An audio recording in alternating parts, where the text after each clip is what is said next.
And another week of entertainment. A few things to talk about today. Let a few people roll up in here.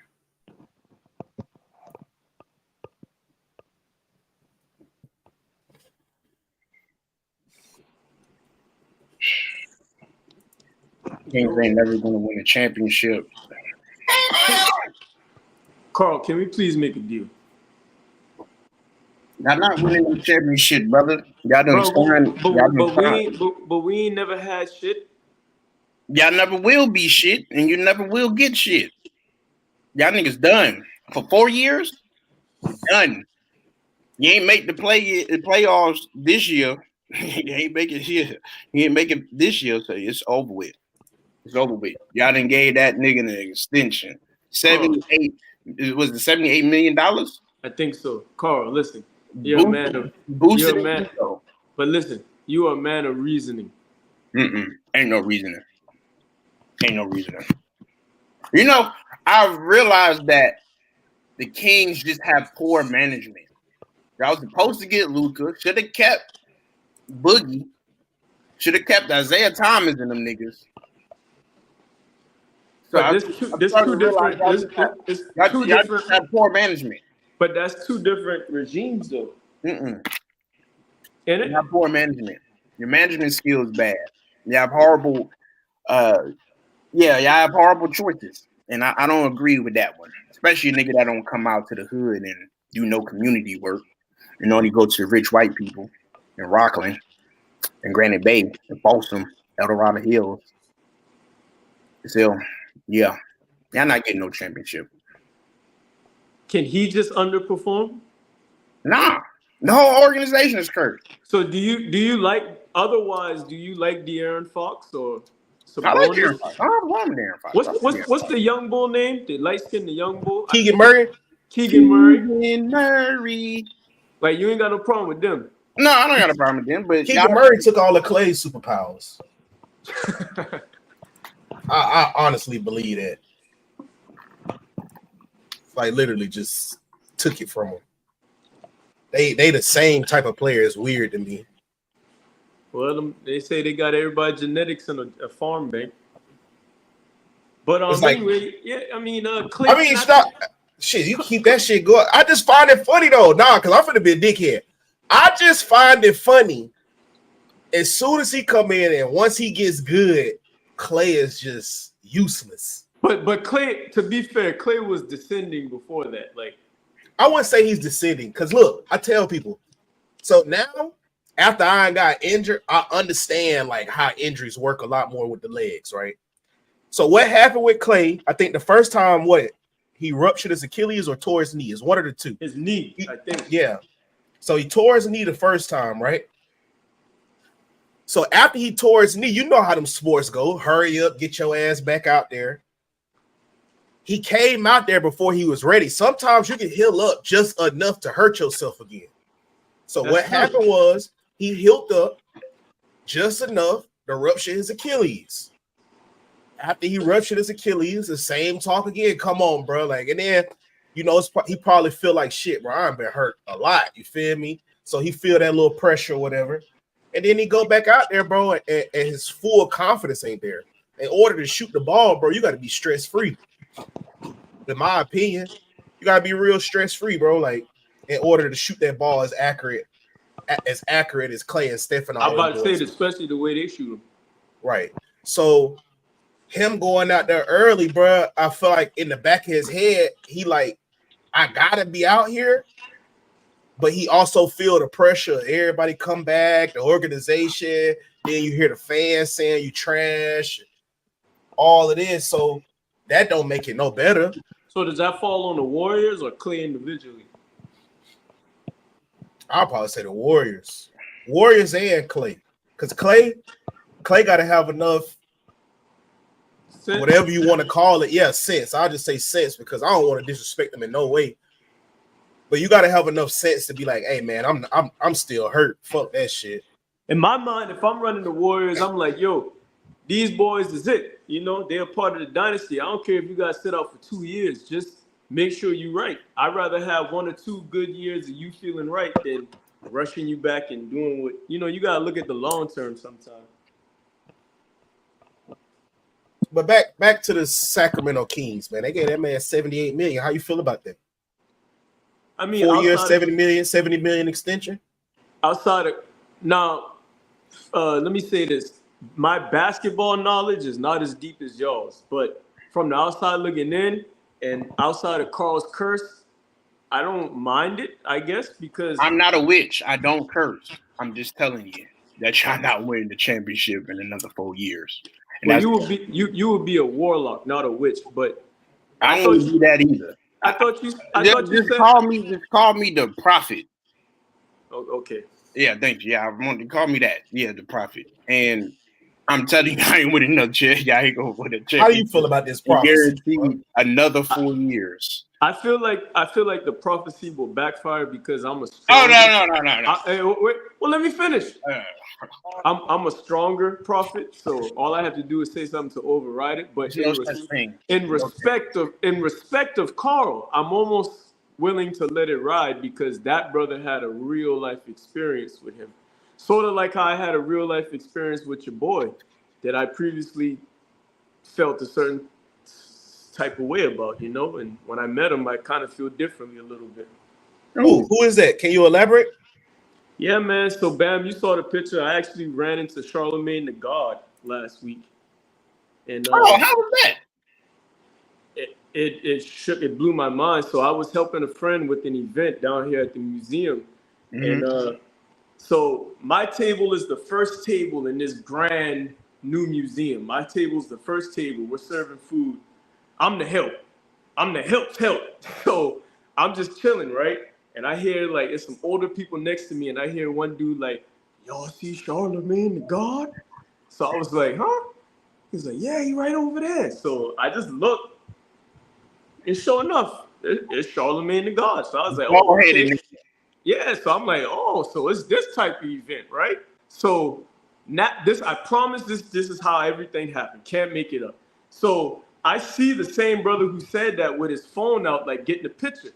And you know me, if you look at my YouTube channel, like I like to put different scenes together. So I'm setting up the station, and I asked the brother, I'm like, well, bro, you mind like just getting like 5 seconds of him at the welcome table? That's all I need just to put the story together.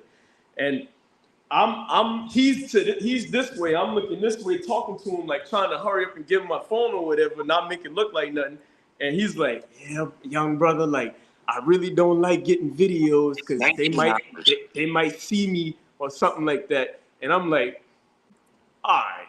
So in my mind, I'm like, well, just fuck it. I'm at an event. Charlemagne was there, whatever. So as soon as I say, all right, and look this way, Charlemagne like walking straight in my direction, bro. Like straight in my direction. And I'm not going to say it's just me. It could be because of how my table was set up. But he walked straight up to me like he already knew me and dapped me up and was like, what's up, brother? Nice to meet you, man. Like, you know, exchange names or whatever like that. Real down to earth. And then the young lady next to me, she heard me and the guy talking. So she's like, yeah, I want a picture. And I'm like, come on, man. Nah, it wasn't like all of that. But immediately he was like, yeah, sure, man. Like, no problem. Like, yeah, take your phone out, whatever. So I was like, all right. I don't do selfies. So in the moment, I'm like, let me make sure I do this right, whatever. We took a picture. All right, nice to meet you again. And he just went on with his wife. Same wife. You ain't tell him you had a show? Huh? You ain't tell him you had a show? Nah, because listen, you just had to been there to understand that wouldn't have been it wasn't that time. It was the same shit with us and Malik. Similar shit. No, it ain't similar, nigga. That nigga dapped up. Charlemagne dapped this man up and said, "What's up, nigga?" That nigga. Now let me ask you a question. Now, how would you feel, Charlemagne? Buddy, what's good, brother? How would you have felt if Charlemagne would have put his pound up to you as you go to shake his hand? Ooh, that would have been hard. If he would have put his pound up to you, like him and Charlemagne kind of look alike though. Sturdy. Hey, the nigga from 25 minutes down the road, bro. It's a tribe thing, man. Yeah, that's what I was thinking though. When he said he was from Charleston, that was the first thing I thought. Like when he said. Now let me clear that up. He's not from Charleston, but where's he from? He's from a place called Monk's Corner, home of the Berkeley Stags. I know what Monk's Corner is. That Monk's Corner is little running back. Go ahead. I'm finna tell you. Yeah. Home of Andre Ellington, home of Bruce Ellington, home of remember Josh, the cornerback we played with? Yeah. That's their high school, Berkeley. So he's from Monk's Corner, but if one were in Buddy, what's good, yo? What's happening? If one was telling anybody outside of the Charleston radius where they were from, they're better off just saying Charleston. Oh, okay. But I gotta travel 35 minutes to get to where he's from. I take that back. Little Buddy was from Goose Creek. You remember Little Buddy? He looked like a nerd, but he actually could run that fucking ball. He had I remember. So let me break it down to you right quick. Goose Creek, Somerville, Berkeley, Fort Dorchester. Those are like the powerhouses. Like that's where AJ Green went to Somerville, Robert Quinn and Carlos Dunlap went to Fort Dorchester, Andre Ellington went to Berkeley. So Irv, no, that's Myrtle Beach. Never mind. Yeah, Irv them got a powerhouse in their own up in Conway. Like they're pop, but Marcus Ghost. That's like a different region. You know what I mean? Yeah. We don't cross paths with them too much down here in the Low Country. But so the moral of the story is Charlamagne the God wasn't no F nigga, and he dapped you up and greeted you like a gentleman, like a human being, like a respectful human being. More than one time. So we showed brotherly love. Man, shout out to Charlamagne the God, bro. Shout out to him, man. I will say that. You should have said, "Let me get my drop." Yeah, you should have said that. Let me get my. Hey, listen. When Carl said, did you not tell him that you had a show and I do music? I promise you, Bam, that's all I could think in my head. Like, yo, Nick, can I get a drop? But I was like, I'm not about to be that nigga out here. Everybody in there, it's like coming to America, like everybody dressed up like that. I'm like, I am not about to be that nigga out here. You don't want to be that nigga right now. Listen, it was cool enough for him to be that down to earth. And a young lady worked with me. After they saw what happened with me and him, they were sitting down, like we wrapping up. They sitting down plotting. So I walked by, I'm like, what y'all plotting on? Them niggas was like, so we done put the plan together. Me and her as a couple, and we just was wondering if we can get a picture. But really, we've been waiting on you to introduce us. I was like, man, I don't know this nigga. Like, your best bet is just to walk up to him and say, how you doing? Can I get a picture? Because that's the type of time he was on. And sure enough, like they did it, and he was cool. He was moving and grooving with the people. And before I left, because there's a lady down here named Tessa Spencer. She like local radio legend. I got a picture with her too. And then I was like, saw Charlamagne, hey, nice to meet you again, bro. Be safe, whatever, blah, blah, blah. And like he was just a regular human being. Nigga looked just like how he looked on that damn TV on that TV screen. Hey, at least he ain't dap you up. Right. Yeah. So now, so what I'm saying is, you asked the question. The question. So you see the difference. I'm gonna answer your question though, and we can get on with it. Honestly, if in that moment, if he was to do that, I don't think I would have took it as hard as what you did. I would have kind of been like, okay, that like I would assume that that's just something that people on that level do. They just can't go and touch everybody's hand that puts it out to them. But he did not do that.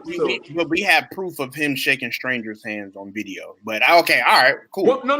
When I would have go back and reviewed it, like your case is very unique because he did that, number one, and number two, when you did your research, you found out other things. Like, we already know who Charlamagne is. Like, in that moment, I left feeling like, damn, am I a bitch-ass nigga? Because I done said stuff about this person.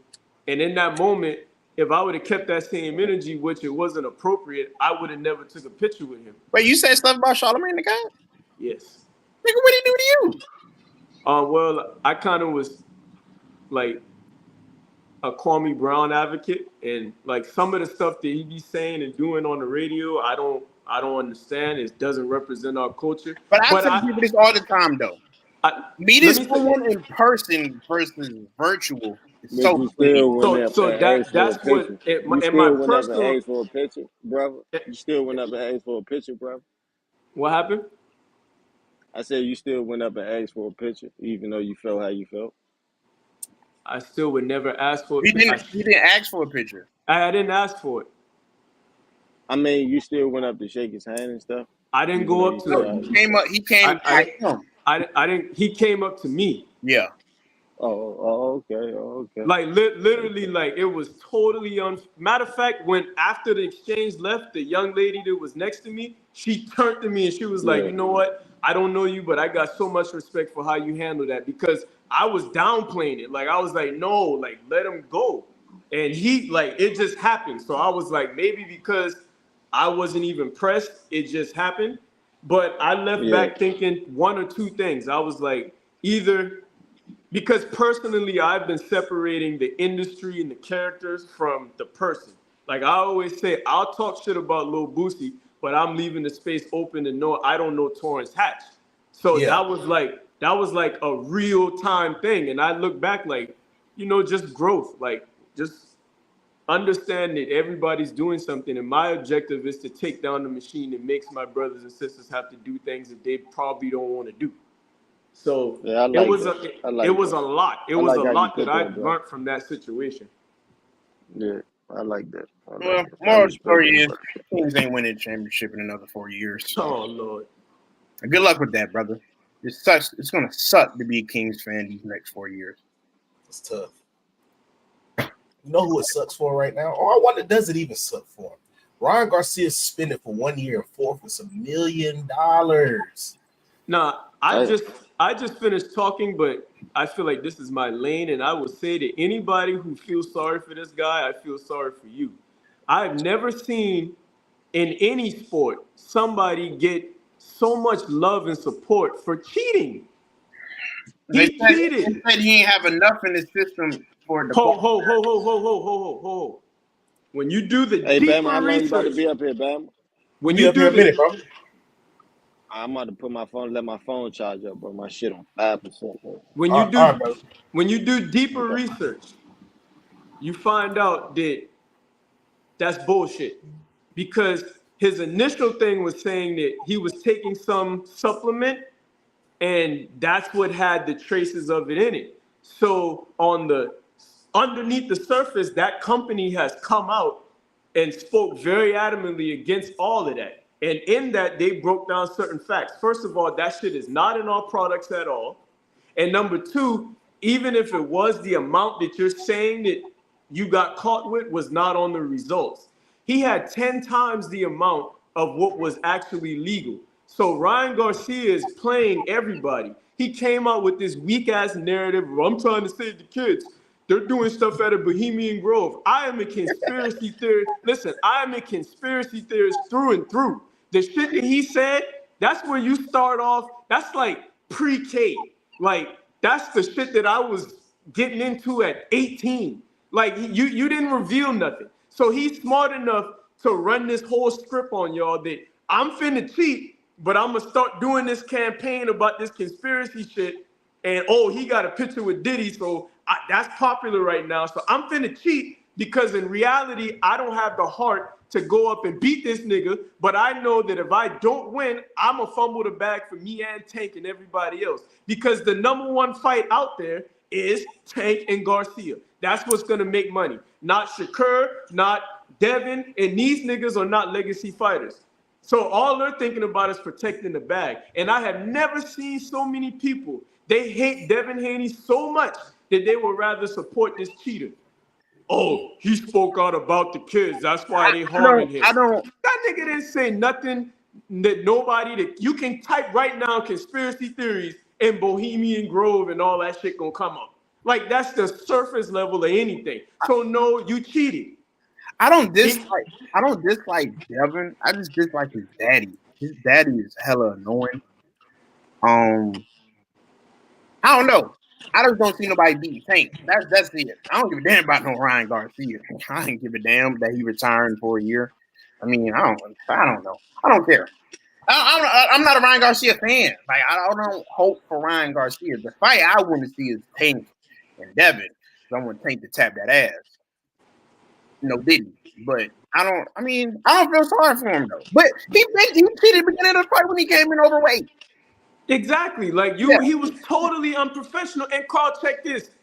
He has tweets, and he said during fight week, how awesome would it be if you had a league you could take steroids? He has a tweet that says, I fucking love steroids. Now, I don't know if that came after or whatever, and he's trying to rub it off as trolling, but who's going to be on their fight week on the carpet saying shit like that?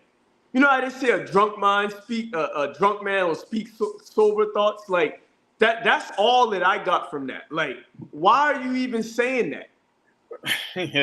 Well, I mean, hey, bro, like I said, man, shoot, Devin should have took some coke, made the fight interesting. Take some handy, take some coke, take something next time, and take some coke. I'll just say this. If the one thing I'm confident in saying, if the roles were reversed and it was Haney popping for anything, I don't care what amount it was, it would not be the same way. It would not be the same way. He would not have support. They'd be talking about ban him for life. He's a cheater. So it just appalls me that somebody could actually be caught cheating to show it all the signs of being an ain't shit lying motherfucker. And people still support him. Like, I don't get it. And let me just say this. I'm equally a fan of all of them. When he beat Devin, I was actually happy for him. Not because Devin lost, but it was like, I'm always going for the underdog. So when I see somebody do something unexpected, it was like, your ass wanted Frank Martin to beat Tank? Yes. I hate you, nigga. I know that because it's, in my opinion, I don't think that you had Teofimo Lopez come out this morning and said Tank Davis sold his soul to the devil. And I believe that it's scripted. Huh? How does he know that? Because he's in the industry. Like Teofimo, you know who Teofimo Lopez is? Yeah, the boxer. Yeah, like I think he would know. He's in it. Or is he trying to get a fight and trying to sell tickets? I mean, you gotta think, when you the top nigga, you gotta put it in perspective that everyone is gonna say something about you, say something crazy. Now, did he sell his soul? I don't know. We don't know. You know what I'm saying? I'm not his soul and I'm not him. So I don't, you know what I'm saying? So I don't know, bro. But again, everybody wants to fight Tank because that's the big money fight. You know, you want to cash out. So it's like, then again, you right, and I like that you're a conspiracy theorist, but at a certain time, it's like, all right, some stuff can just be nonsense. Well, you want the real, but I got you. But when you say that though, because he did convert Muslim. Who that? Tank, allegedly, but he was still wearing a Jesus piece. So it's like just like Ryan Garcia became a Jesus freak for the Haney fight, but he's still the same one going and talking about, I licked your wife's such and such to Caleb Plant, sticking up his middle, like doing everything un-Jesus like. So these niggas just say what they gotta say. But I would say this, I'm able to balance things out. Like, you know, I just think that it's, what sense would it make, Carl, for anybody to beat Tank Davis? It's bad for business. They cannot have him lose, period. Well, same thing about Devin Haney too, though. No, because Devin Haney doesn't sell. They took that too, but I'm just saying they took his that loss off his record. Yeah, because he cheated. Man, everybody cheat. He just got caught. But okay, Carl. One thing we can't do though. One thing we can't do. Well, talk to me. We can't. When something happens and it's been proven to happen, we can't just undermine it or undervalue it because everybody cheat. Well, everybody ain't getting popped. Everybody. I ain't gonna lie though. If you would to get a bald head, you would look like Charlemagne the God. I see what Ben was talking about now. And that's kind of off topic, but I had to say that. You would look like that. Except I don't get no facial treatments and stuff like this. Well, he rich, so we can just compare. I wouldn't. Hey, I wouldn't do it. I wouldn't do it. I wouldn't do it if I was on his. Like I said, back on the topic though. Yeah, like I said, Tank did convert Muslim. To me, being Muslim is too hard. It's too hard, and they don't forgive like that over there. At least I can ask Jesus for some forgiveness after I mess up, and He'll forgive me.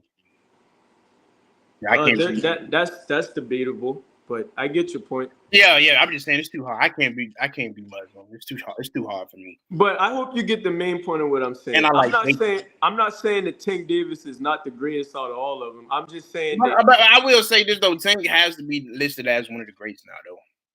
The what? One of the greats, one of the greatest great boxers of his time. No, just in general. You have to put him up there. No. Yes, you do. You have to. No. You have to. No. That's so you can win in every aspect, in every way. No. You have to put him up there now. No. You do. Like I do not, nigga. He didn't show you he can beat him because you know. Can I tell you why? Outbox niggas. So can I tell you why? Can I tell you why? Ill for fighter. Can I tell you why? Can I tell you why? I mean, because even with the victory, I got you. Tank is about 30 years old right now. Yes. When you put this in perspective, Canelo is about 33. When you look at their records, Canelo's about 33, 34 years old. That nigga's 36. No, he's not. I promise you, Carl. He's an old 33, 34.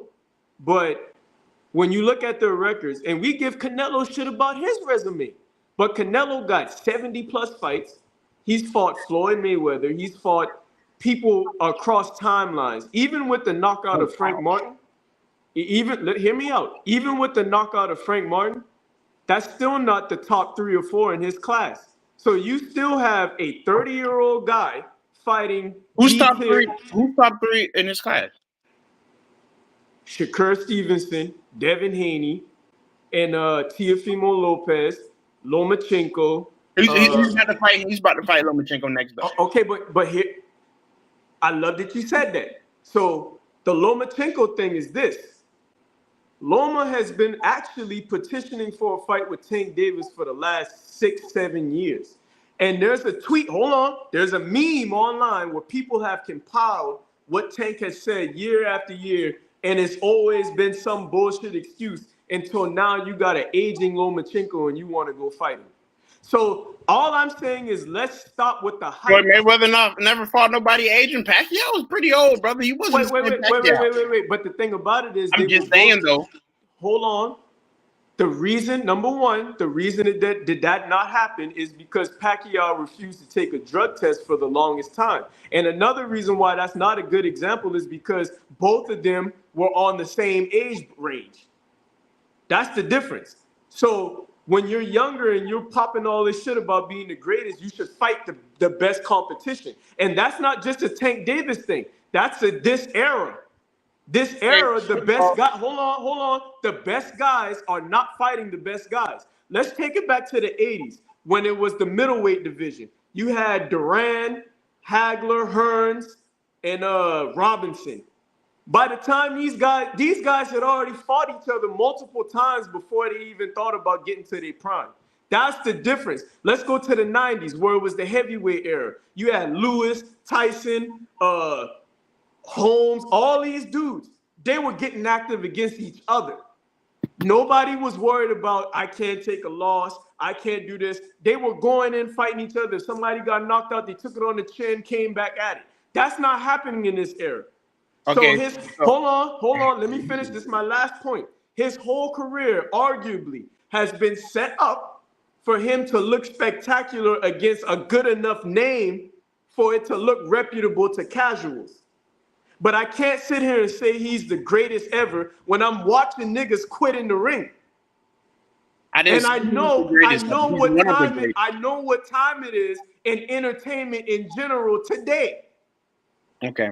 Somebody could come up to you and be like, "Hey, you know you gotta take this dive," and them nigga go do it because they need the payday. This is where I got to get you, brother. First of all, Stevenson is still about 23, 24. And you know he's coming up soon. So 0.3, 0.4, how do you mean? He's 23, 24. He's still young. Right. Devin Haney is still young. So he's the youngest. Haney's the youngest out of them all and done the most out of them all. Again, but he's still the youngest, though. So Tank, Haney, right? Tank out here fighting. Yeah, it's not like Tank out here fighting old niggas, bro. They still young. They still No. Stop. See, you can't do that. I said the Lomachenko fight, we could say that. But if you look at every fight, what I'm saying is Frank Martin's probably the best fighter that he's fought outside of Pitbull. But Pitbull's are also a young nigga too, though. But you're kind of making my point. I mean, I see what you're saying. I'm not disagreeing with you, but you just naming one fighter though. No. I mean, that are hella young, bro. He's the oldest out of them. Okay, you want an older nigga that he took advantage of? Yurielkis Gamboa. Well, who else? So what? Everybody took advantage of an older nigga, bro. But you're making it about just the older thing. I'm telling you that every boxer he has fought has been handicapped to make him look good. Not every boxer. No, not every boxer. Yeah. Not every boxer. Not every boxer. Okay, so why hasn't he fought any A+ competition? Well, why hasn't he? Devin. If Frank Martin was the best fighter he fought. And Frank Martin wasn't the best fighter he fought. Carl, stop. The best fighters he's fought. The best fighters he's fought. You can pull that shit up. I'm telling you, it's Frank Martin and Pitbull Cruz. And Pitbull took that nigga to the wire to where he had to fake a hand injury. So I can't sit here and put niggas up here in the all-time greats when I know niggas like Pernell Whitaker. Leo Santa Cruz is a dog. Leo Santa Cruz, man, beats not a dog. Compared to Shakur and Tank and these guys, he's B or C talent. Leo Santa Cruz is not a dog. How old was Leo Santa Cruz when he fought him? Let me go look. And compared to these other guys, he's B and C plus talent. Mario's Barrios is a dog. And argue, no, he's not really. And guess what? Arguably, me and my niggas was looking at that fight like, damn, my man just put his hands down and let the man knock him out. And it's always around the 8th, 9th round. Niggas will be doing their thing, and then it's just like they forget, it's like Calvin Ford said to Frank Martin, you know why you here? You know why you here? To get knocked out and take a check. The nigga told you, stay off the ropes, keep what you're doing. He goes on the ropes and just looking at him like, oh, ain't you supposed to hit me right now? That don't take away from the fact that Tank won't get your ass out of there, but it's entertainment. What the fuck do they look like telling these niggas to go at it for real and risk that this nigga get clipped or knocked out? Now you just fucked up your whole check because unfortunately the casuals run everything, and if they see that you have a loss, your value's gone after you get one loss. We just established that you just a Tank hater. And no, I'm a realist. Let me tell you something. I'm gonna let you talk. Whenever somebody goes into a debate with me about something and they use the word hater, I automatically just discredit them. I mean, you is the Tank hater. You've been hating on Tank ever since we hopped on this show, nigga. So because I'm not glazing a nigga, I'm hating on him. It's nothing to do with glaze. Because I'm glazing a nigga, I'm hating on him. You can't see him say his resume is ass. Look at Devin Haney's resume. It's better than Tank's. Nigga, all he has fought is Lomachenko. He did what he had to do to become undisputed champion. And he didn't even win that fight, nigga. That's debatable. Yes, he did. That's still debatable. Him fighting, beating Lomachenko. That's still debatable. What are you talking about? I'm gonna use a key term. This is why I don't like Haney, because the niggas like you and his goddamn daddy. If you watch the fight without, I can't stand you. Bill, street nigga, dog. You been in them streets. I can't stand you and that nigga daddy. Relax. If you watch the fight without sound, you'll realize I saw the fight without sound. It was 8-4. I watched the film just like you do. You know what Lomachenko? If anything, fam, it should have been a draw. No. Let me tell you something. Carl, let me say this. You know what Lomachenko relies on? It's called the Sugar Ray Robinson effect. What Sugar Ray would do is because he knew he was the fan favorite, he would take the entire round off, and then he would do what we call shoe shining. At the last 30 seconds, he would just go and throw all these wild punches, and the crowd would be like, oh, because they want to see what he's doing, and it would trick the judges into thinking he was doing. Hey, so how come Devin Haney hasn't fought a nigga like Victor Cruz yet? Who? I mean, not Victor Cruz, Pitbull Cruz. That's I'm not a new debater. I'm asking that question. But we was talking about his resume though. We was talking about his resume. How it's fishy. That's not a new debate. I'm just asking. How come because he hasn't fought one fighter that you named. That's overriding the same point. Hold on. We can't in that division, fam. Hold on. So I originally opened this argument up asking you about why your boy hasn't fought harder competition, and you come back about Devin Haney. Because in the beginning of his career, he has been fighting garbage out there in Mexico, and you can go look that up. This man said garbage in Mexico, not understanding that Mexico is you cannot say that about Mexico. I'm not saying as in a whole, but he was fighting trash in Mexico, brother. So in other words, all you just did was just try to take my argument and flip it against me. I didn't try to do that. I ain't trying to. That's exactly what you did. I didn't try. All you're saying is, hey, Bam. All he's saying is, well, what about your guy? You talking to me? What about your guy? Nigga, you talking to me? Okay, but if you talking to me, don't put Bam in this. You talking to me? Okay, but can you allow me to talk then? Man, I've been letting you talk the whole time, and I'm tired of you down shaming my nigga Tank. And I'm starting to think if them niggas meet up in a boxing match, you going with Haney, and I'll be glad to put a beyond the game a bet on this, brother.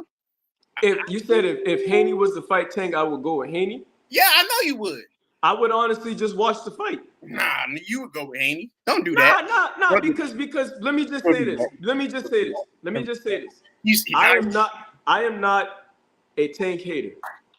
Tank is a great boxer. Did you see, even if Frank let him do it, whatever I want to allege, that the accuracy and the power you can't negate. But what I am saying to you is, okay, did you watch the Charlo and Canelo fight? Yeah. Did you see how the whole night it was just like, Charlo, what are you doing? Like he was just in the ring the whole time, like trying to survive, happy to be in the ring. Like you could tell in his mind it was, don't get knocked out. But the Charlo before that, Lions only. I'm hitting. That's the Charlo that we was anticipating to see. Wait, so I'm tired. Hold on. I'm tired of these niggas getting in the ring with these niggas taking paydays. Or don't go inside the ring thinking, I can't get hit. Nah, go forward. Get knocked out going forward. So you don't think bigger than this paydays man back then too, brother? Huh? You don't think niggas took paydays back then? See, you're doing it again. I'm asking a question. So just because I'm talking about your guy, now you want to talk about everybody? I'm asking a question. Yes, sure. Yes. Okay. All right. Yes. Okay. Yes. That's why I said I'm not hating Tank, but I'm not. I just want to. Okay, how about this? It's all of them though. How about this? Don't just put Tank. I'll end it with this. Caitlin Clark knocking out all the ass. All right. On to the next topic. Damn. Tank. This shit right here. I don't know if y'all saw this, but this is a case of everybody don't need microphones and studio equipment for these podcasts. But Rams QB Matthew Stafford's wife, Kelly Stafford, says she slept with his backup at Georgia to make Matthew jealous because he didn't want to commit. It's actually a video this. Oh yeah, girl. Anyways, long story short, wasn't that cute of a relationship at first. I hated him. I loved him. I dated the backup to piss him off, which worked. Yes. He was like, that'll do it. He was the bad boy too. Like Matthew's so sweet and Southern gentleman and all that stuff. And the backup was the complete opposite. Yeah. Ooh, and it upset him. So they lived in the same dorm because athletes lived in the same dorm, and he would see my car there. And so at one point he like waited and followed me out and got in my car and wouldn't get out. Stop. And he was like, "This is so hot." I was like, "This is amazing." Yeah, I would get out of my car, and he was like, "He's not right for you." And I was like, What? You can't tell me that." Wait, so was he trying to casually date and you were all in? Yeah, girl. Anyways, long story short, it wasn't that cute of a relationship at first. Bam. Wait, Bam. This is my show today. Listen, this is why I say do not down sisters, because anything they are doing is a bad plagiarism of what you like to dip your cookies in, the milk. That's a milk mentality. And god damn, Matthew Stafford. That's Matthew crazy. Stafford. Crazy word. He still wife those. I don't want to say too much, but that's crazy to still wife those after that, though. I just want to say this. So what's the difference between the homeboy punching on the baby mama while the nigga in jail? Nothing is wrong. All right, then. Don't sit there and just downgrade my beautiful white cup of milk, vitamin D milk, brother. But I said that type of mentality. Nah, nigga, I ain't gonna let you go on this platform and downgrade my white cup of milk. Hey, that's blonde. That's a blonde hair mentality. That's that blonde hair. Come down here and disrespect that white cocoa butter smooth with white chocolate, my hey, brother. That blonde hair. That's that blonde hair. That's that blonde hair. Don't you do that. Come here disrespecting my white sisters never acted like that. Sisters never acted like that till we started rubbing elbows with them people. You talking about That's bad, man. Hey, if she shouldn't even feel the liberty or comfortability to get out there and say that. Well, the problem that is just wild. The problem is, brothers, we don't got no control over our women here in America. Who? I'm not saying us as individuals. I'm saying us as a nation. And I'm saying it's because who is the nation's representation of beauty? What's the standard of beauty? The Caucasian woman. So everybody. No. When if you're living in another country and you watch American media, who do they push up as the standard of beauty? Okay, not saying what our standard is, but the American blonde hair white woman is put on a pedestal as if she's something to be worshipped and holy. You're completely right. But what I was going to say is, because this was just a pop-up question. Well, you got everybody getting the butt injections and the lip injections, and you know what I'm saying. And who introduced that? But that's the white woman. But I'm just saying, what is your thought on that though? When you say the face of beauty though, but if they're out there promoting the bigger butts, the lip injections, and stuff like that, stuff that naturally black women have.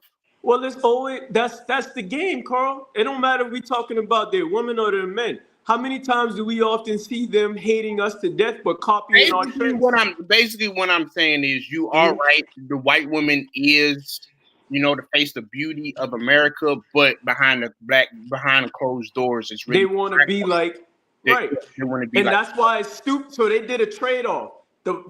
Our sisters want to act like them because they think acting like them will get them further in this society. But whole time while they leaving their divinity and their righteousness, they trying to slip in and act as them. They want what they got. But that's not just a woman thing. That's the race relation period. That's the race relation period. We hate you because we ain't you, and we not gonna accept your trends until we can find a way to get a penny off it, and so we can find a way to colonize it intact. Before we go that deep, brother, I don't want to go that deep. We need to get on Matthew Stafford's punk ass real quick, nigga, because he finna get some of this discipline. You can't just let him slide and get away with this. That's what I say. That's what I say too. I say it's on the men. There's too many simps that have access to these women. Yeah, exactly. We can't allow nonsense. Like it's more so on men, because when these women like say this crazy shit, right? Dudes like us know not to like pay that shit no mind, right? But it's a simp out there that's gonna be like, oh, he won't do it. Yeah, it happened to him, so it ain't so bad. Yeah. So it's like, but if all of us was men, or I ain't gonna say men, if all of us just stood on the same morals and values, bro, when a female talk crazy like that, we just not gonna mess with her. They'll eventually act right because it took us to get them to this point. What used to happen when girls just try to act good? Like, oh, I ain't finna fuck with you. Like, you don't wanna do that. You don't wanna, you know what I'm saying? And then they turn into hoes to appease us. We could do the same shit to revert it back. I will say this though. Let me tell you what Matthew Stafford need to do. After he get done with OTAs, he need to go upstairs, put the kids to sleep. While they asleep, he need to go tell his wife, I need to talk to you for a second, and he need to grow him some balls and lift up his backhand. But you know, in that type of relationship, if she feel comfortable enough to say that, I can tell you how that type of relationship go. He ain't gonna say nothing, he gonna pout. And if he do try to say something, she just gonna yell and I'll take half of your shit, Connor. Yeah, like gaslight him, and then he just not gonna say nothing. Or he probably don't even care. That's what I'm telling you. Them boys is weird, boy. Them boy the type of boy that probably go get somebody to do their wife and they watch. Wait. I just thought about this. Is she the same hoe, same trick that was talking about Blueface bringing strippers to the Rams? I didn't hear that one. I don't know. Oh, yeah, she was. Wait a minute. How can she sit there and talk down on Blueface bringing hoes to the stadium, and she over there tricking too and smashing and sucking backup penises? Hey, the same reason that Ryan Garcia can take steroids and have the whole nation back him up. Because that's no. You're right. But now let's keep this on topic right here, though. She's the same chick that was getting mad at Blueface for bringing strippers shaking ass, but she's out there promoting poetry. Yeah, nigga, F the white woman. Nigga, F that glass of milk. F that glass of milk. Caitlin Clark is milk of magnesia. I tell people this all the time. White women ain't nothing but a bunch of nigga fetishes that niggas just want to stick their penis in. That's it, nigga. Let me ask y'all a question. So this is my thought, my opinion on these interracial marriages, and I know that we kind of go on our topic. Can you guys name me somebody that has an interracial marriage that they buried next to each other like grandma and them? Interracial marriage that they do what? That they got, you know how do you know to death do us apart? You know how your grandparents is buried next to each other? Do you know an interracial couple that is buried next to each other? Not personally, no. I don't know one either. So my point is to say that's like, yeah, nigga, I don't think we match with white women, nigga, because I don't know a black man that's buried next to a white woman. Listen. He said short chip. Listen, it's funny to me that we could understand the history between these two races. How do you know that these people rip babies out of pregnant women's stomach, fed them to dogs, fed them to alligators, tossed them against rocks, hung people from trees, ate people? That Columbus story, they don't tell you everything. Like they dug up graves of people over here. Our ancestors was eating them, eating us, cannibal. Like, how do we know all of that and feel comfortable enough to even make that allegiance when there's been no type of real reconciliation, real forthcoming, real truth-telling to balance all of that out? At least, how does somebody spill your people's blood and still continue to find creative ways to do it today? And we find it, and it's not even because of their skin color. It's just because I know your people's history and I know my people's history. How could that even exist? That's my question to brothers who do that. Hey, I want to say this. Someone said in the comments under the post of her talking, someone said, it looks like Matthew Stafford's wife keeps it hairy. Shouts out to AD, bro. AD is like what the internet needs. I would go against that though. She probably keep it shaved because you know after them hoes cheating shit, they like to shave and start fresh and shit. You know what I mean? So I don't know. Hey, bro, like I said, Matthew Stafford got to take the L for this, bro. She's clearly. What I'm trying to tell you is to them, that's not an L. They don't look at it like how we look at it. I'm telling you. Well, when you say when you say that, it makes sense because I ain't gonna have. It's story time. It's Jimmy's story time. It's story time. Let's talk about this. You know, we on the show. Let's talk about this. It's my time. This is my time. Let's share a story. So, when I was in college, you know, and you know, you do a lot of wild things in college, and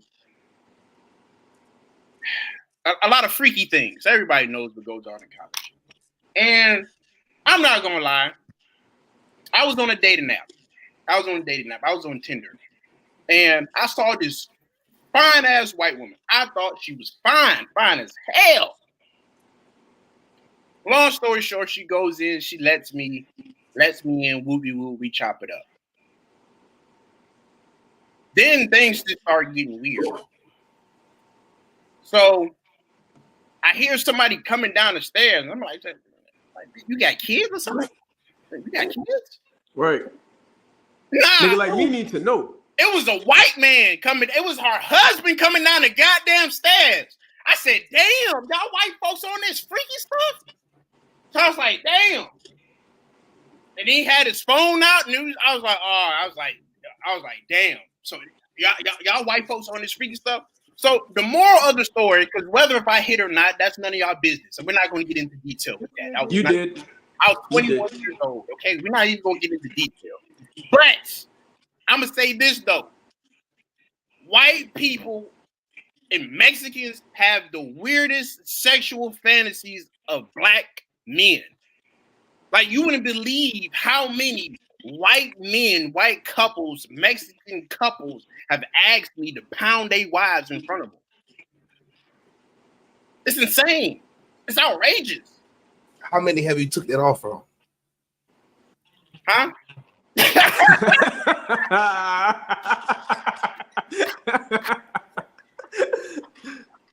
You know what I'm saying? But the board of hey, shout out to Duke, man. Shout out to Duke. Hey, one thing I want to say too, we have to stop calling them white girls. White is a status. It means milk, clean and milk, baby. They call milk.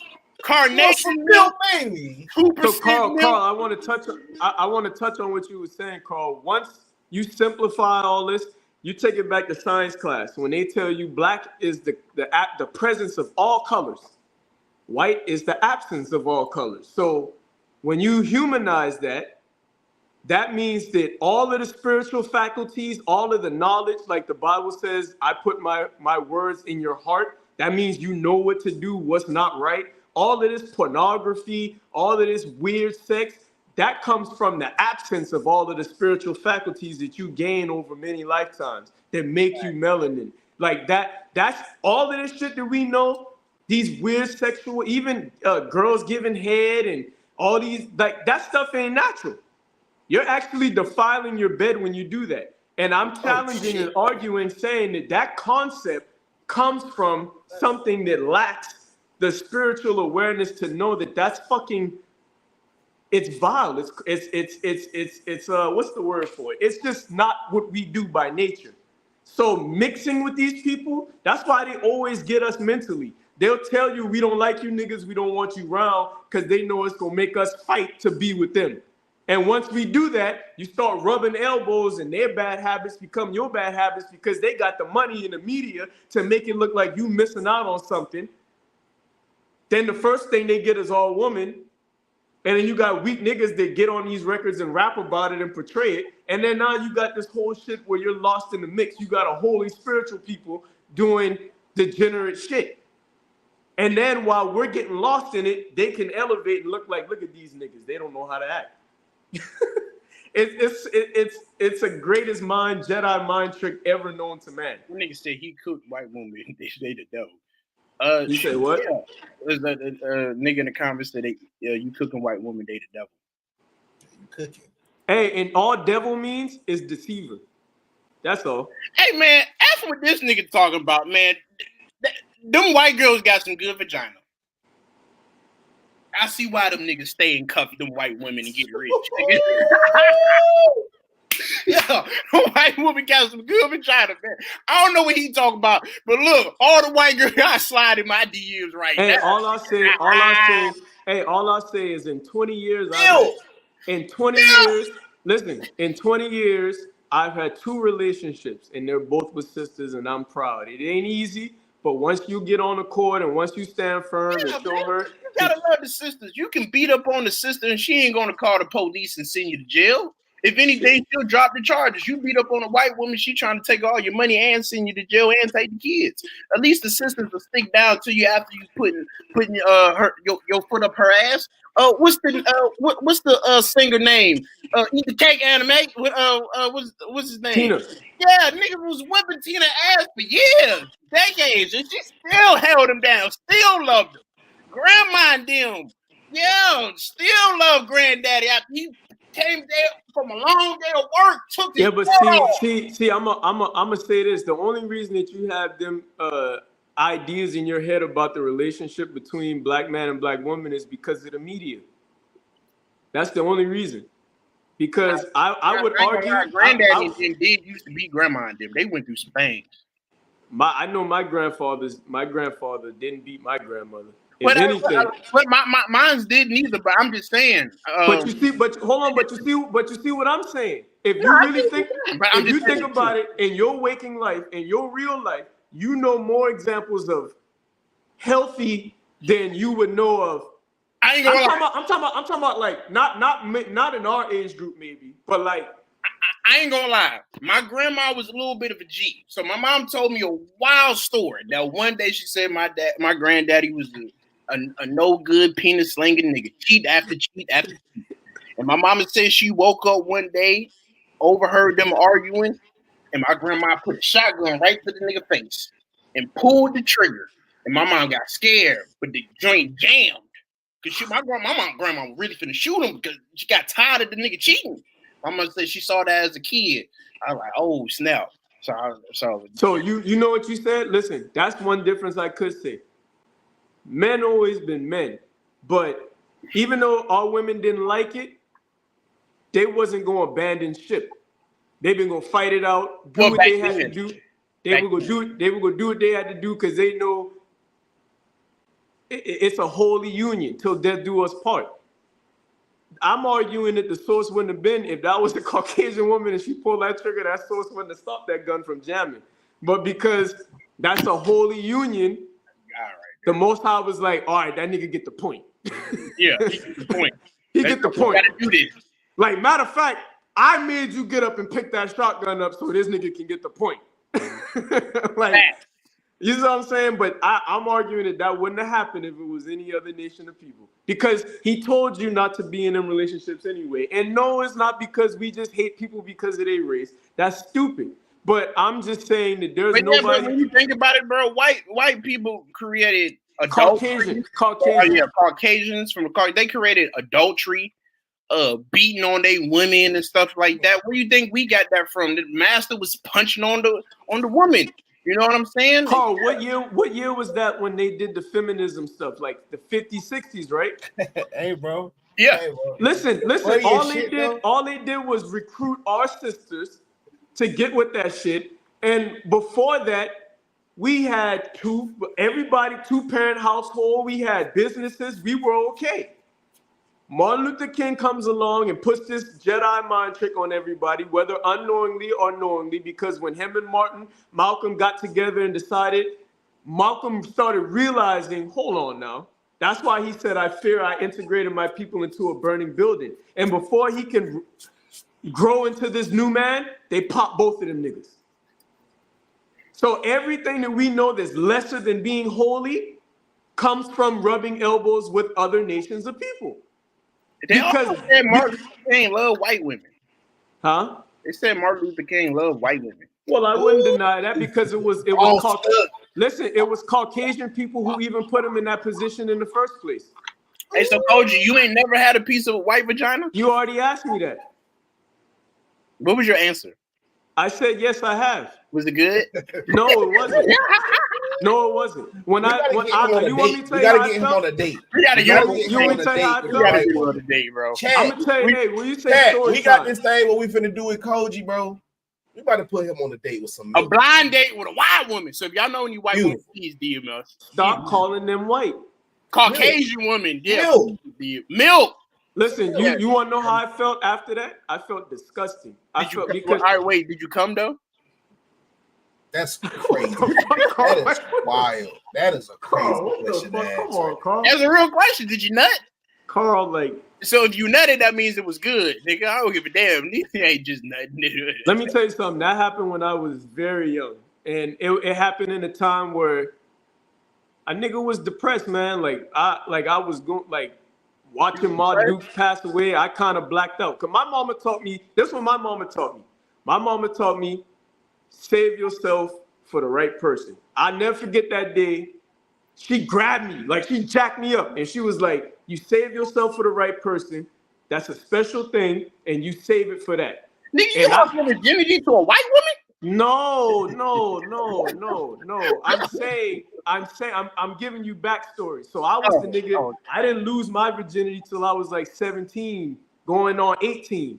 And when I got the first little piece of it, I started going crazy. like nigga, lost my virginity on Monday. I'm in something new Tuesday. I just had a phase where I was doing that. And along that streak, there was one that is, and after I did that, I'm like, dang, I'm doing my girl like this for this. That shit felt cold. Did it smell like water? Like old water? Nah, it wasn't all that. Did it smell like old water though? Because they say white women got a little stench in their vagina.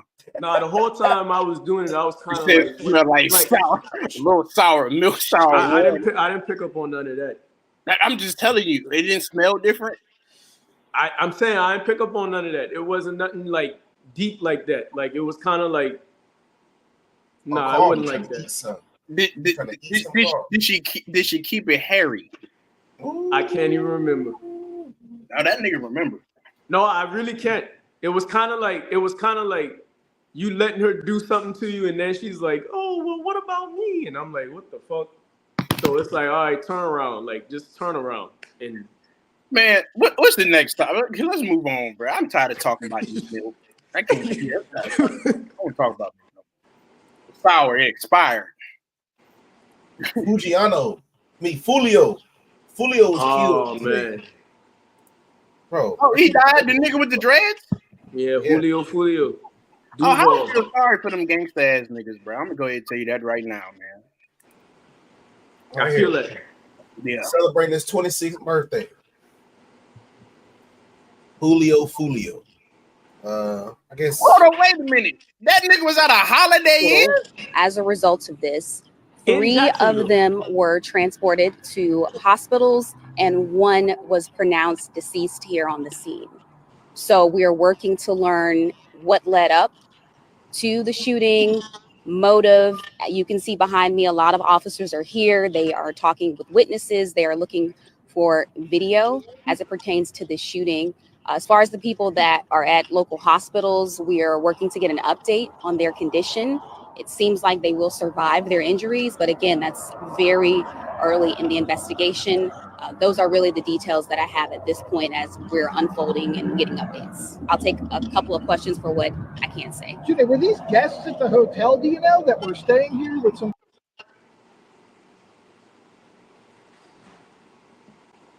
Any nigga, I don't mean to laugh, Lord forgive me, Jesus. Any nigga that has a gathering at a Holiday Inn, that nigga asked him to die. He couldn't go to no DoubleTree.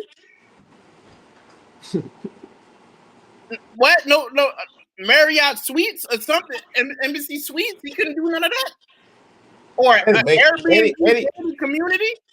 And he make diss records and he rap. Yeah, he made diss records and toting all them guns. Why is a nigga like that in Holiday Inn? I don't mean to laugh, but Lord Jesus. Yeah, I don't know. I mean, it sounds like saying he might have got kicked out of his Airbnb though. They say he had gotten kicked out of his Airbnb. He should have went and gotten another one. There ain't no security out there in them damn Holiday Inns. If you go to one of those Hiltons, you can't even enter into the front of the damn Hilton unless you got a key or something like that, bro. Nigga, you a celebrity. You gotta be safe. You gotta be safe at all times. Niggas out of Holiday Inn. If that's the case, you should have took his ass home. Basically, but I mean, unfortunately, like I said, more gangster criminals going up off the street. I wish you would have gone in jail instead, so we can go and talk to an OG in there and probably teach him about the word of God. See, here's the thing. Here's the thing, Carl. Like, once you sign a deal in that industry, like, it's only a matter of time before they gonna get you. One thing you gotta realize is somebody shot him, and the first thing they're saying is we don't have any witnesses and we don't have any. It's always when rappers get shot, they don't have any witnesses and no leads. That tells me that it's an industry hit. So once you sign your soul to the devil, they're going to use your lifestyle against you to get you up out of here. And the only one that's winning is the label he signed to, because when they sign, they take out life insurance policies on these people. So not only are they going to get all his recoup from people supporting people more in death, they're also going to get his life insurance policies and all of that. And they offer another soul to their entity that we're keeping in power. So the only people that's winning is them same people that we want to be so cool with and haven't realized that they're the issue. So I don't even think it was more of a Jacksonville thing. It's probably just an industry hit.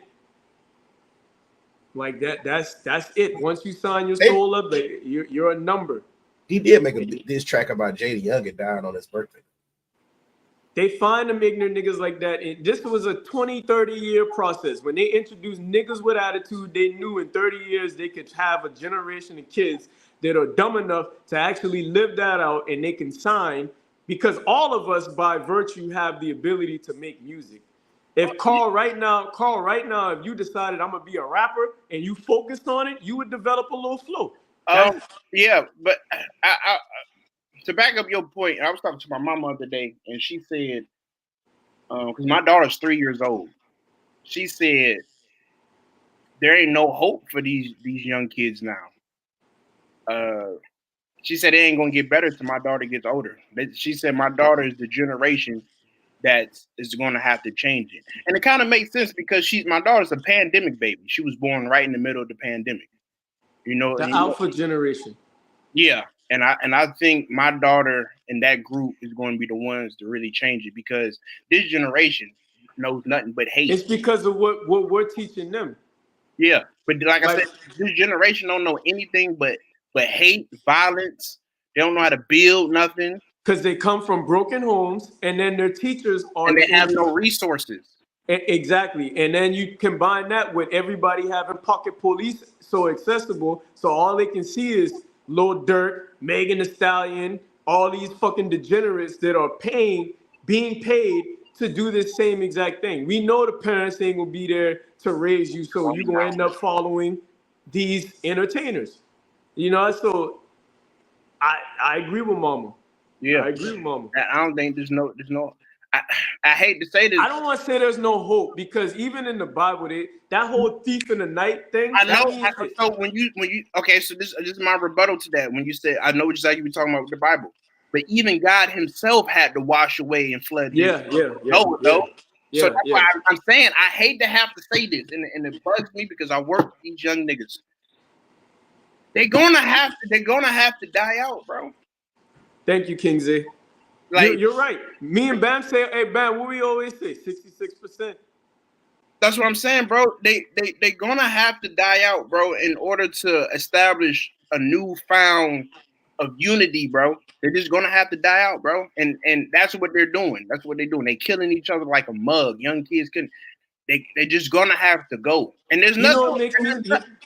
Go ahead, my bad. I gotta stop cutting you off. And there's nothing wrong with a fresh start. There ain't nothing wrong with, a reboot. You know what I'm saying? I mean, sorry that kids gotta die, but shoot, man, we gotta make it to the point where our babies can be safe. You know what I'm saying? So it's like, man, I mean, it hurts to say it, but you know what makes me the saddest about Julio? It was actually my dream to be that OG in music, to tell these young niggas, if you got a drill, if you got an urge, because check this out, I don't even knock their desire to be running the streets with choppers and shit. I just look at them as our misguided, unled, frontline army fleet.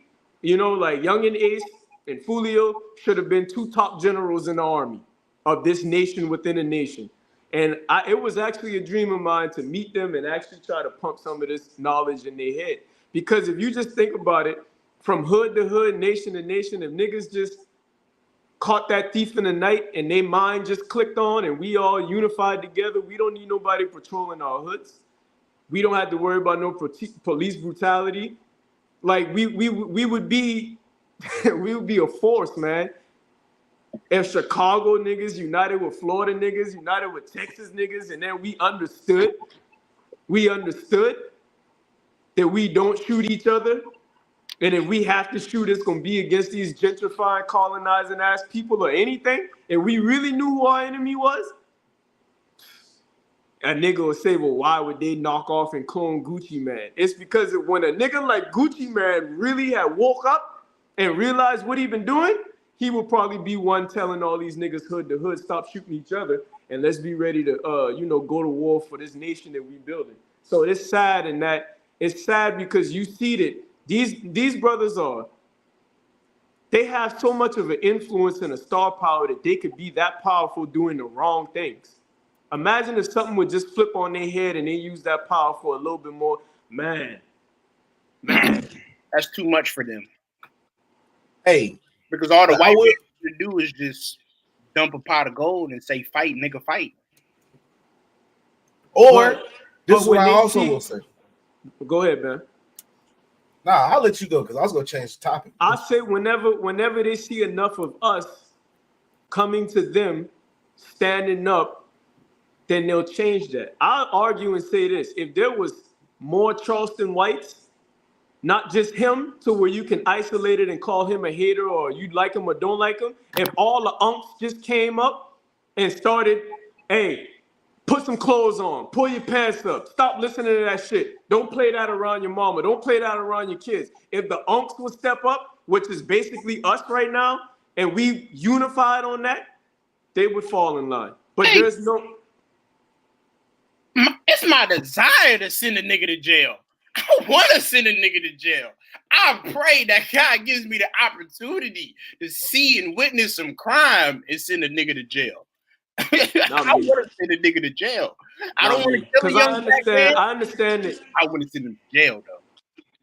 I not me, because I understand that everybody, like AB said, everybody is responding to trauma, man.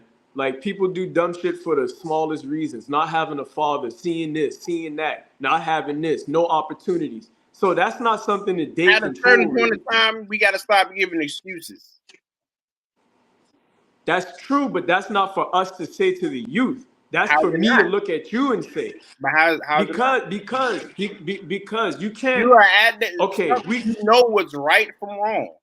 You know that. Hold on. But earlier we just said that we understand it was systematic how they broke our families down. So now you have it to right now where that's what they're being taught from babies. Okay, but my question hold on. There's a 9-year-old rapper, out there rapping about running on his ops and stuff. So this is what they're being taught. It ain't the baby's fault. It ain't their fault. It's the parents' fault and everything else in between, because we have adopted this. Well, when you say what age range are we talking about? Because I'm talking 15 up to 25. And you say that's lost cause? Yeah, I'm talking about them.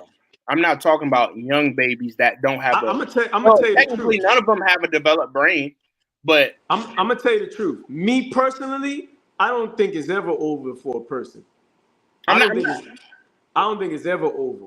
Because it could be, man, think about Jesus, right?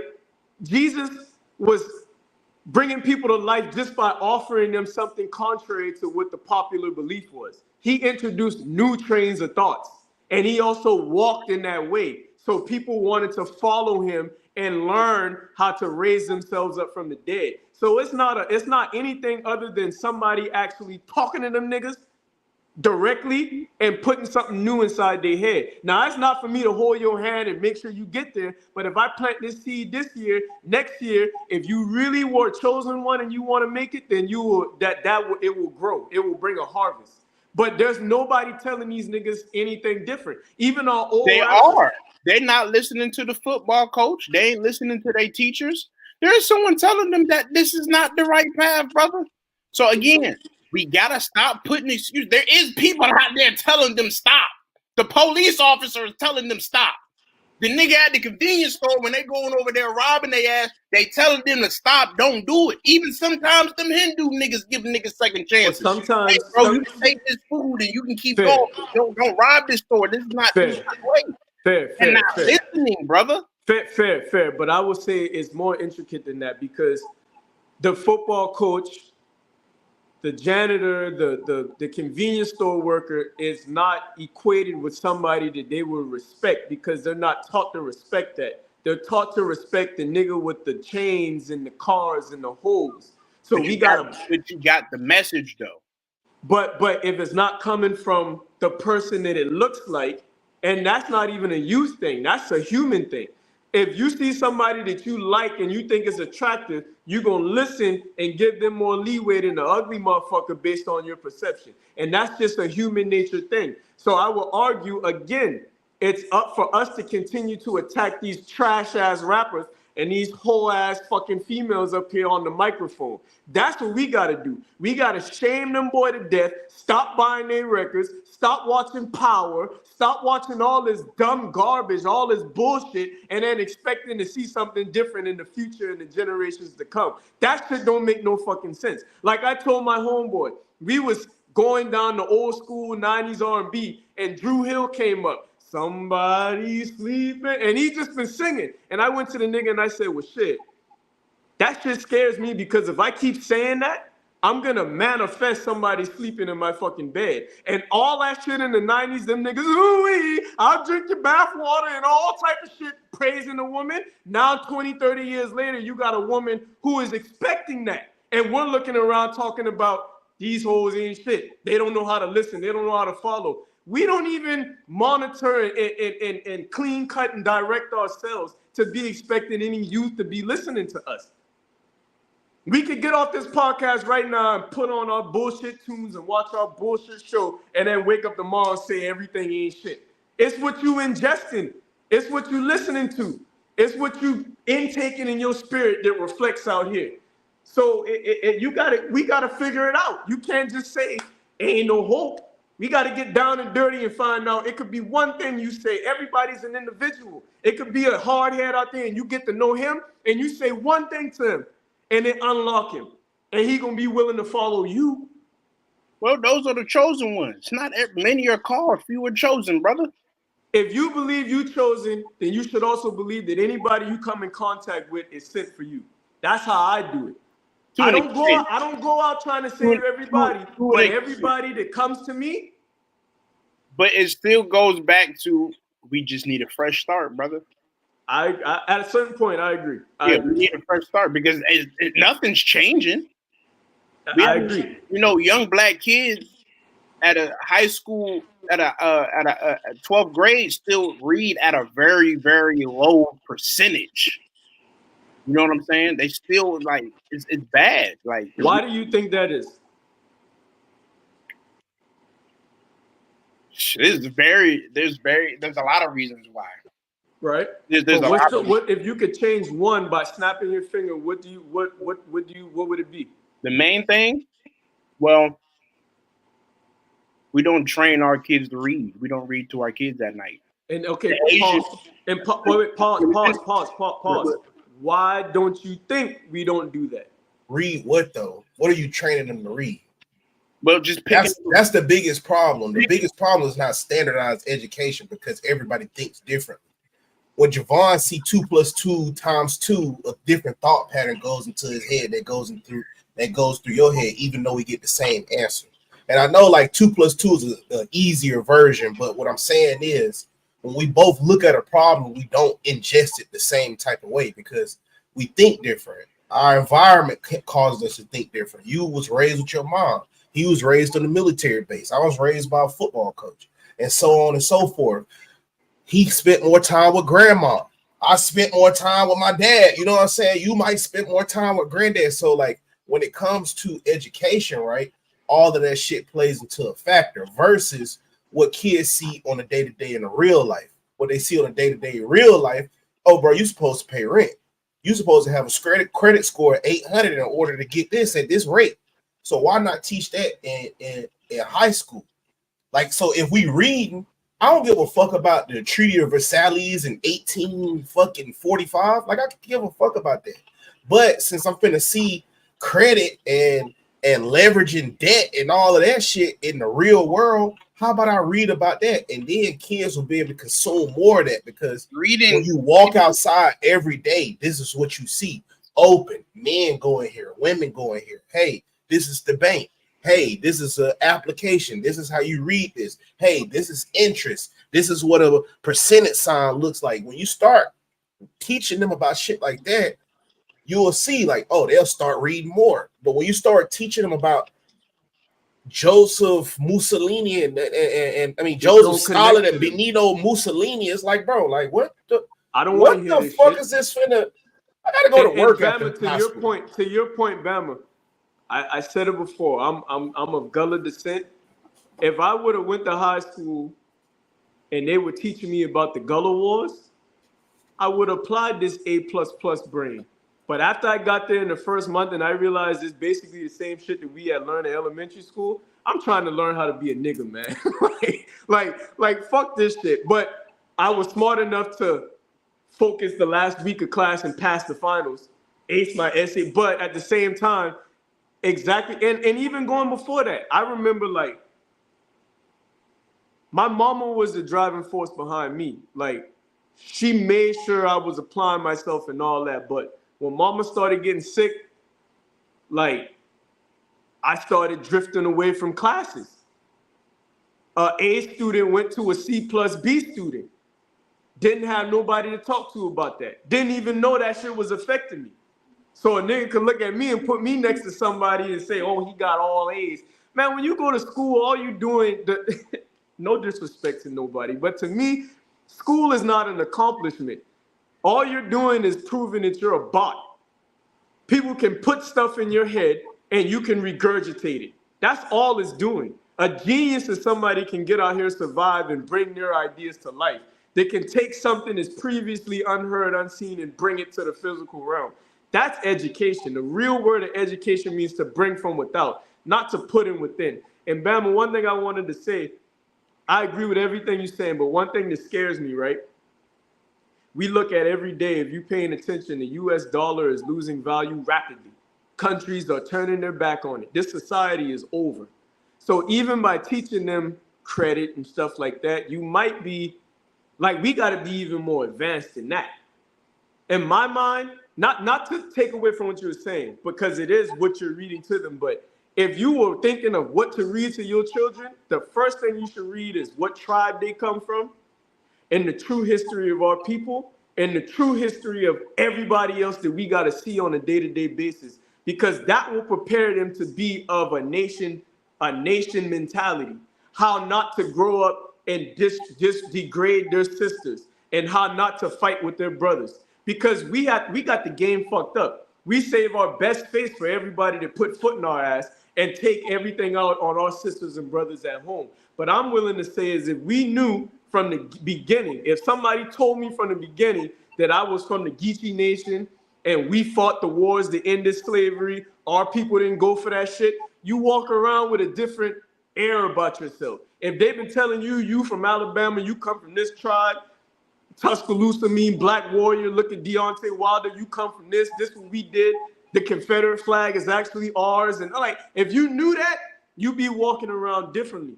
So regardless if you teach them about credit or anything, you got to teach them culture and who they really are before the world tries to tell them what they are. And that's black, that's a nigga, and that's African-American. And they going to live up to all of those, because if you look at those three bywords, it's everything we're living now, ramped up. degeneracy, plantation mentality, because all they think is we're slaves and this is a come up for us to act like this. It's not hard. Yeah, we need to teach these niggas how to buy some property because it don't make no sense. Nigga, Asians own all the goddamn property in America. God damn. I would just teach niggas, bro, how to use their hands, bro. Build something, how to take a trade. It's okay with being other shit. We need to buy. It's okay with being politicians and other shit that help. They are eliminating the black politicians now, and that's starting to get scary. They're starting to put them Hispanics in the politicians, bro. It's not even that, bro. It's just younger black people don't indulge in politics. If we don't got no black politicians, it's doomed for us. We need people out there. It's not. It's you gotta. But nah, because I'm just speaking from a standpoint of what I see right here, right? So yeah. Reddit don't have big of a black population out here, but they do have people that's activists, right? So, my homie Rashawn, you know Sean, he sit in on the meetings and stuff. So he trying to do his part. He connect to each community he go to. But Rashawn brought up a good point, dog. He said after Eddie McAllister, and he like 60, and Miss Percy, she like Eddie like 70 something, Miss Percy like upper 60s, right? He said after them, it's like nobody like our age, you know what I'm saying, 30, like old enough to like, because you don't want it too young, you want them old enough to, you know, be able to talk, you know, relate with young and old. You want to be right in the middle. He said there's nobody like really in them circles our age, bro, and it's just like I'm gonna say that's a sign of the times, and what I mean by that is like, because this is the future that I see. Carl, you kind of alluded to it. We also got to put in perspective that's Redding, California. That too, but let me say how this all comes together. Carl, you said teach people how to buy land, right? If we were doing that and we had land and we had enough of it, what would happen next is we would learn how to govern the land. You need 50 people to say, we're a tribe, this is our tradition, to be federally recognized. So the lack of representation is because niggas is tired of like trying to quadruple prove ourselves to have a seat in a house that wasn't built by us. So the politicians are out there. We just got to acquire land and build a nation for us to put our people in position. Everything that they do, we should be able to do. We can govern ourselves. We can make our own laws. Shit, I'm a man, vote for me. like we can put our own people in position and disconnect from this shit and say, we don't need you. We don't want you. Anything you think you're doing to help us, we don't want that. That's a God-given right. The only thing niggas haven't done is done that. We continually take the abuse. We continually try to fit a triangle through a circle space to get a pat on the back from people that are all long-term enemies. Fuck all that shit. Let that shit fall, because truth be told, without our attention, it don't exist. That's what's happening. America is falling. It's over. It's over. And you got two types of people. Hold on. Let me finish. It's over. And you got two types of people. You're going to have one type of person, and that's the person we say masses, we sick. When the dollar start crumbling and niggas start planning to go to war, they're going to be trying to fight to keep the shit going. But that's why the good books say come out of Babylon. You're supposed to separate mentally. Then you're going to have some niggas over here like on my side, like burn, bitch, burn. Burn, bitch, burn. Because as soon as all you niggas die and all you nations of people that ain't supposed to be here die and the system die, it's going to be niggas like me standing around waiting, telling niggas what to do, and we going to build this new government back up. This shit is over. I'm glad you said that. And I had posted this on my Instagram a couple of days ago. I said what black people need to do is get all their resources, all their money, sell their house, get your ass out of America and go buy some land outside the country of America, because you don't want to get stuck here when it falls. It's going to fall. Like you said, it's going to fall. So we need to get our, like I said, man, sell your house, sell your land, get on up out of here. Let me add on to what you're saying. We thought COVID was work. We thought COVID was bad. We haven't seen nothing. So you remember, Carl, you're biblically sound. You remember the scripture that says something like the war is spirits and principality and not flesh and blood? Yeah. So here's the thing, and this is when you got to believe in the magical and the spiritual side. I'm going to summarize it all for you. We need to get land, but we don't need to leave America. Because here's the thing. That's the whole psyop in the beginning anyway. They told us we came from Africa because they don't want you connected to your motherland because this is the promised land. So all these people migrating to the south and stuff like that, they really believe that whatever's to come, they're going to be protected because they're on holy lands with holy people. So it's going to boil down to this. Them boy could send a missile over here. And if you so little as flinch or react to that missile, your ass is gone. Because you're supposed to be fifth dimensional. This is 3D. Anybody that don't have a soul and a mind to access the heavens, they're going to die with that bomb. But us, that's when you got the whole rapture and the chariot swinging low to take us home. Your energy body is going to be above that shit. Or the day that something blows up, you're going to make a left when you're supposed to make a right. And that's just how it's going to keep on happening until there's no more there's no more chaos. So I would say don't leave America, but leave America mentally. Leave Babylon. Leave the system. Withdraw out of it, because I don't care where you go. This shit says New World Order. It does not say New American Order. Everybody's they got the whole world bought and sold. That's what all of this is about. Acquiring lands, making democracy everywhere. It's because they want to prepare everybody mentally to fight whatever the Most High got coming. So I don't got to go nowhere. I'm from here.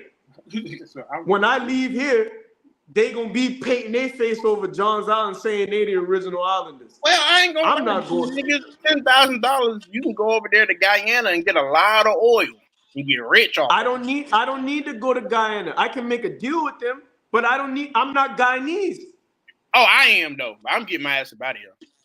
You are for real? Seriously? Yeah, my daddy is. How? But okay, so check it how it's gonna work in the future. Hold on, Carl going back to Guyana. Got a lot of oil over there.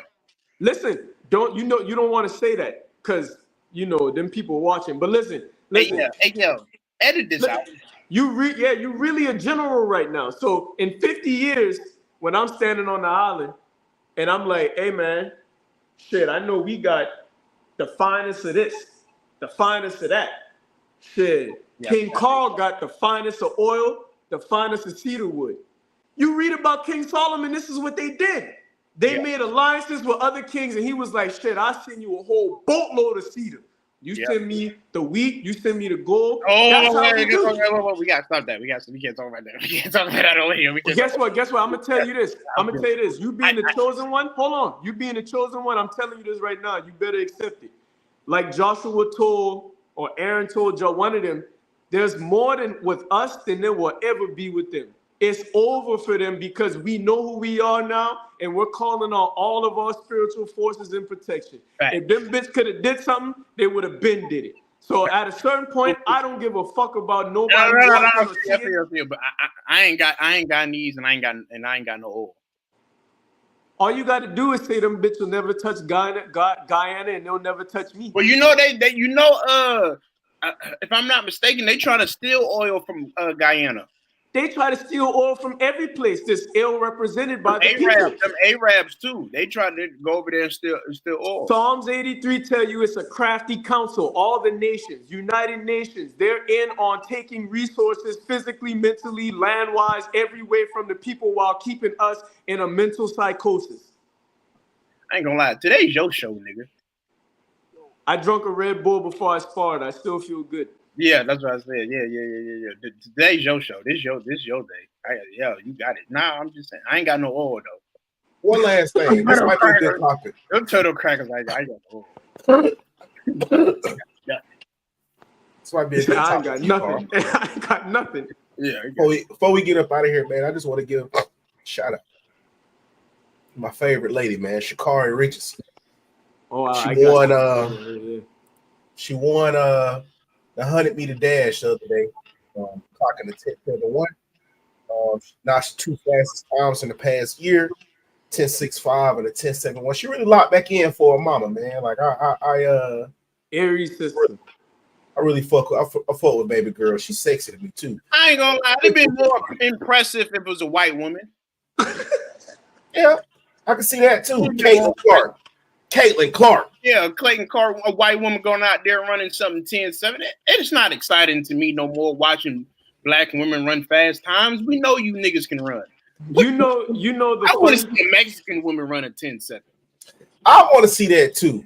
Yeah, that is I want to see. Yeah, I think the fastest Mexican ran like a 13 though. Like a 12 or 13. The reason that fact check me on that though, but I believe like that was like. Listen, the reason you don't see Mexicans running 9 and 10s is because they're trying to survive. Like Mexico is very, very war torn right now, and anybody coming over here, their first, second, third generation, and their mindset is I gotta set up a foundation. So like us, they pimped us for our physical prowess. We automatically think physicality equals a way out. So I just want to say this too, though. I don't mean to cut you off. Did you know? You good. You good. You good. Did you know the salsa came from Africa? The who? The salsa dance that came from Africa. I mean, I just learned that it's the African dance, the salsa. So them people is our cousins, bro. Like the only difference between us and them is, like I said, they had a Spaniard problem, and we had a British and self-hating nigga problem. Yeah, that's the only difference. What you say, cousins? Yeah, but them they hate us though. Well, you know, because the whole I hate you niggas it's too. It's not all of this. Mexicans is our cousins. Boy, do they hate, especially older Mexican ladies. Boy, do they hate us. It's because of ignorance, man. It's because they actually get taught before they come over here to avoid us. Just like Arabs and all them other people. But I'll be honest, if we got any allies, it gotta be them, because they going through the same things we go through. And I'll say like the ones that do act like that, because remember, whiteness is just anti so-called blackness. You get over here and you act like you automatically better because you've been told that them people is the problem with everything in this otherwise magnificent society. So just like in our race, you got the niggas that you talk to and you went to shake their hand and they looked at you like you was a peasant. So that didn't have nothing to do with race. That's just a spiritual thing, really. Most of this is, because as much trash as we talk about race relations, it doesn't mean that you can't have somebody from every race that's above all of that shit. It don't mean that. But it would take somebody consciously focused on being different to do that. So I don't know. I don't know. Them, all I know is them niggas going through it over there. If you look at some of their gang violence and what the cartel doing and all that, it make Old Block look like a playground. I also got the solution for their soccer, why they ain't winning no World Cup. Mexico? Yeah, why they ain't winning the World Cup. I think since we are cousins and, you know, they're our allies, I think we need to send all the big, strong, muscular, fast black men down there in Mexico and impregnate their women and leave them, and then leave the Mexican men to teach them soccer. Can you imagine some LeBron James, some Tyreek Hill, Calvin Johnson's out there playing soccer? Man, Mexico will be back at, man, they be top tier. So that's my plan. You just get all the big, strong niggas. And go out there and of today's adventure.